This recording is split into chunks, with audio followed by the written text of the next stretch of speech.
During the COVID pandemic, another deadly health issue emerged. In 2020, deaths attributed to alcohol increased by more than 8%.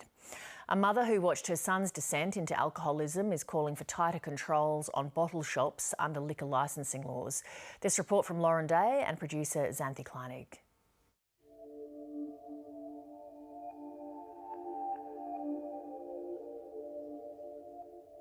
I call it Ashley's room because the sun comes in the morning, and I have Ashley's ashes there and I have all his precious stuff.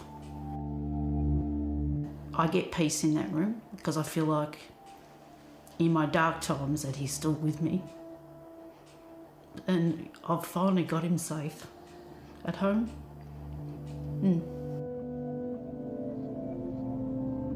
It's said that when a parent dies, you lose the past. But when your child dies, you lose the future. He's made a few films, so he's got that legacy, but I'll never have grandchildren. You know, I'll never see him laugh. So yeah, it breaks my heart. Linda Smart's son Ashley's future was stolen by addiction, not to illicit drugs, but to legal and readily available alcohol. Like a lot of young people who turn to booze, there's so much thought, there's so much they have to give to society to make things better, but that won't happen. The pandemic had significant impacts on Australians' drinking habits. One study found that in 2021, the number of Australians drinking alcohol hit its highest level in 5 years, and bottle shops were reaping the benefits.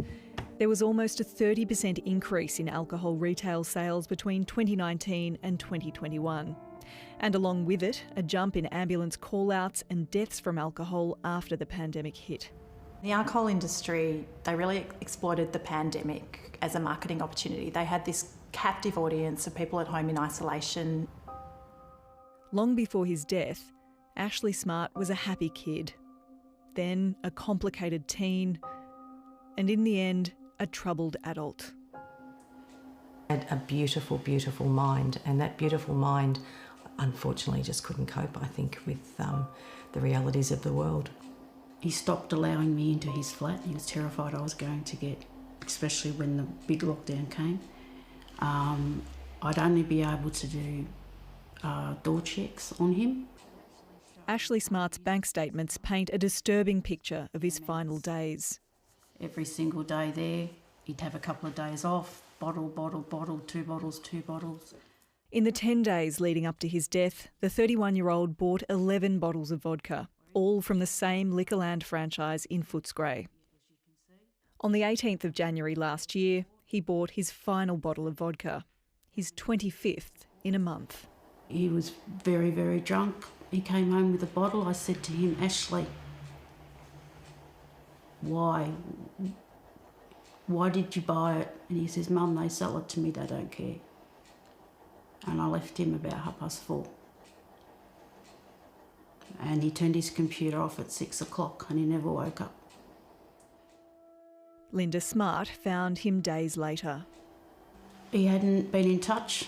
I was worried. I had my father's funeral on the Thursday, and on the Friday morning I rushed to Ashley's place because I was worried, and he'd been there 4 days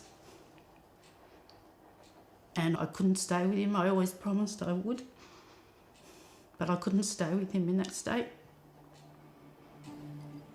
In Victoria, liquor licensing laws are supposed to stop bars or bottle shops from serving anyone who's intoxicated, which Linda says her son would have been most days. He was never, ever refused service of alcohol, right up till the day he bought a bottle the day he died, and he was served.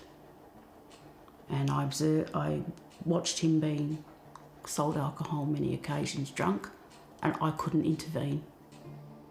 While the law seems clear, enforcement is nearly impossible. The Victorian Gambling and Casino Control Commission told Linda that in order to reach the burden of proof, it's best practice for one of its inspectors to witness the intoxicated person being served. A huge hurdle with fewer than 50 inspectors monitoring tens of thousands of venues. We need the regulator to be much much better resourced, much more funding, and an increase in that manpower. We also need more meaningful sanctions, a real risk that someone who supplies alcohol to someone who is intoxicated might lose their licence or might have their licence suspended. Linda Smart asked the regulator to review the shop's CCTV footage of Ashley's final purchase. The investigator who reviewed it said he didn't look drunk, although the footage didn't have sound. He said he'd recommend to the Commission that a change to the law should be considered to include selling alcohol to people with substance abuse issues, who he described as the most vulnerable people in the liquor space. At the moment, there's nothing to stop anyone from selling alcohol to an alcoholic. We think that legislation should introduce a duty of care so that a licensee has to take reasonable steps to prevent harm to its customers. The regulator told 7:30 it was unable to establish a breach of the Act on the available evidence. Liquorland said it was unable to comment on individual cases but was committed to the responsible service of alcohol.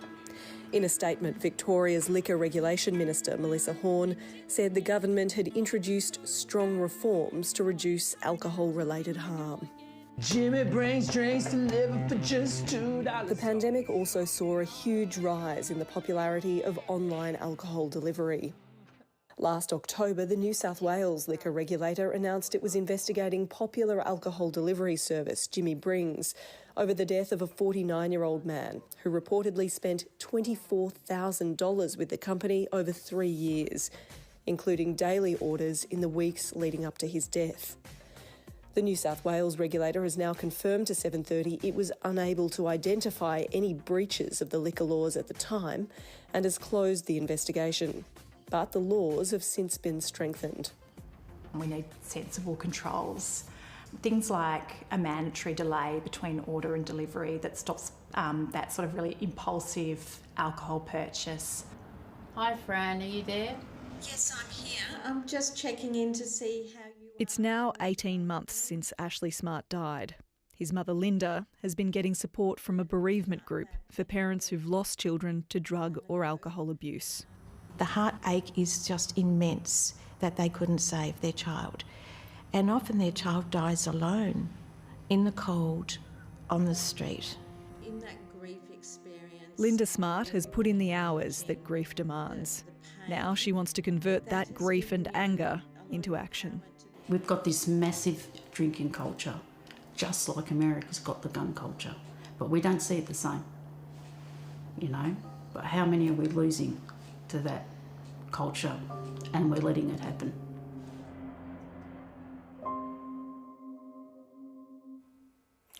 You can find full statements from Liquorland, the New South Wales and Victorian liquor regulators, as well as Victoria's Liquor Regulation Minister on our website.